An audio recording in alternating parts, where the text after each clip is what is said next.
Halo, selamat datang kembali di channel United Identity, channelnya fans Manchester United yang selalu berpikir logis dan sistematis. Oke. Sebelumnya selamat buat para fans masing-masing negara yang udah bisa sampai final ya, Euro 2024. Spanyol dan Inggris. Kalau ditanya siapa yang akan juara, yang namanya final itu apapun bisa terjadi, 50-50. Ya, hal-hal di luar sepak bola kadang-kadang bisa mempengaruhi keputusan wasit, blunder pemain, supporter, cedera, itu bisa menentukan suatu hasil pertandingan gitu, apalagi namanya udah di final ya. Dan menurut gua ya, kalau dibilang Spanyol tim terbaik dengan permainan yang terbaik, memang iya, tapi Inggris juga adalah tim yang dengan keberuntungan terbaik, juga dengan mental terbaik, juga dengan simple ya. Kita tunggu aja. Cuman ini gue pengen satu bahas berita gitu ya. Jadi kan Mason Greenwood itu udah disetujui, diterima penawaran dari Olympique Marseille sebesar 27 juta pound atau sekitar 30 juta euro, plus ada add-onsnya 4 juta pound kalau nggak salah. Cuman add-onsnya add-on yang masuk akal katanya. Plus ada yang namanya klausel ya. Jadi penjualan, kalau dijual MU akan dapat 50% dari penjualan. Dan Greenwood ini kan sepertinya diinginkan oleh De Zerbi. Ya tahu dia sendiri ya, De Zerbi kan permainannya memang ya hampir sama kayak Guardiola lah gitu ya.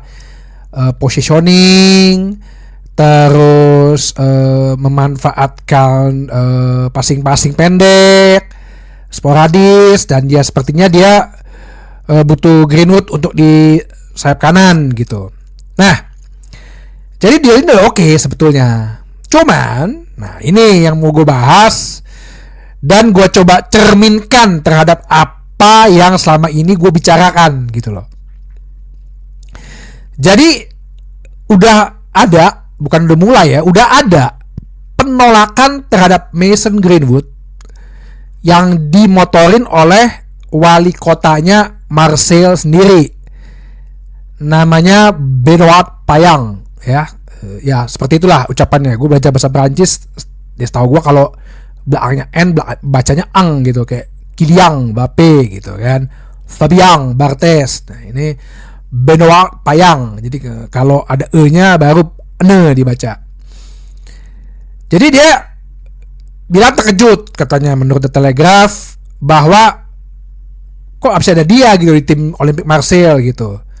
Sedangkan ini kan dia berkaitan dengan kekerasan, dalam arti ini kekerasan terhadap perempuan gitu, yang dimana sebetulnya juga belum guilty by proven kan, masuk pengadilan pun tidak gitu ya. Entah dibilang katanya dicabut laporannya, ya gue udah pernah bahas ini gitu ya. Cuman ini ya gue nggak mau ngomongin politik ya, nggak ngomongin masalah hukum sosial. Cuman yang namanya pejabat publik ya, tokoh politik pula ya kan, namanya ajang mencari ketenaran, mencari popularitas, itu pasti ada ya. Apalagi nih si Benoit Payang ini mayor ya, gue nggak tahu, mungkin dia mau ada pemilihan kembali gitu kan, setelah kemarin pemilu, mungkin abis ini ada pilkadanya gitu kan, Prancis, kota Marseille gitu kan, ya bisa jadi gitu, caper lah dia. Ini yang menurut berita juga membuat Mason Greenwood agak berpikir gitu, karena kan dia juga ya kalau ada penolakan nanti para aktivis yang katanya aktivis lah apa, ya gue nggak tahu sih media Prancis gimana, pasti akan nyerang dia gitu kan. Ya dia juga mengkhawatirkan keselamatan keluarganya. Nah, ini yang ya kalau gue secara pribadi sih United Identity ya jadi kasihan juga, makin kasihan gitu kan kepada Greenwood. Tapi maksud gue, ini loh cerminannya akan terjadi, yang bisa terjadi, yang pasti terjadi kalau saat ini Mason Greenwood masih lanjut gitu. Jadi gue udah pernah bahas berkali-kali, gue masih lihat aja ada perdebatan-perdebatan yang ngirim surat lah ke MU yang bikin kata-kata narasi lah, give him the second chance. Ya coba lo lihat gitu loh, di kota lain aja yang gue pikir Prancis juga ya negaranya mungkin yang liberal ya, mungkin medianya juga nggak seketat, nggak setajam media Inggris gitu. Itu aja tokoh politiknya udah bersuara gitu. Gimana kalau lo pikir tokoh politiknya Manchester emang nggak ada gitu, nggak bersuara? Mana tahu sebentar lagi di Manchester ada pilkada gitu kan? Ini yang gue bilang dari awal, mengkhawatirkan untuk mengganggu tim Erik ten Hag yang dimana saat ini adalah musim ketiganya dia gitu. Gue sih selalu berharap yang terbaik ya buat pemain gitu, apalagi Mason Greenwood ini dari akademi, bakatnya emang luar biasa. Gue selalu akui bakatnya. Lo kalau mau ngomong kayak ya mungkin kemarin buat Phil Foden ya, menurut gue sih Mason Greenwood tuh bisa lebih dari itu gitu loh. Nah ini yang gue khawatirkan selalu gitu, dan ini udah terbukti nih, tercermin nih sekarang nih. Bisa jadi dia ambil di Lazio. Gue nggak tahu Lazio mungkin mau nggak MU nerima dengan angka kecil 15. Tapi yang gue bilang, bagaimana kalau Mason Greenwood dipinjemin lagi aja gitu loh ya. Tunggu masalah ini semua selesai, reda, setahun kemudian ya. Ini Kyle Walker aja juga masalah juga makin lama hilang gitu kan. Dulu John Terry juga masalah dengan keluarga makin lama hilang. Ya dipinjemin aja dulu gitu loh maksud gue. Jadi ini yang mau gue kasih tunjuk fakta yang akan terjadi. Yang terjadi begini loh, kalau kita masih keep Mason Greenwood, faktor-faktor di luar teknis itu yang akan mengganggu nanti persiapan tim. Media Inggris bahkan lebih tajam lagi, aktivis-aktivisnya lebih galak lagi. Bukannya kita nggak kasihan, bukannya gue juga nggak kasihan sama Mason Greenwood. Gue mengharapkan banget dia comeback. Pengen banget gue dia membuktikan bahwa I'm a good talent gitu, and I can be a great big player. Gue bisa jadi pemain besar gitu. Gue udah melupakan masa lalu, gue sekarang menatap masa depan. Gue udah punya keluarga, punya istri, punya anak.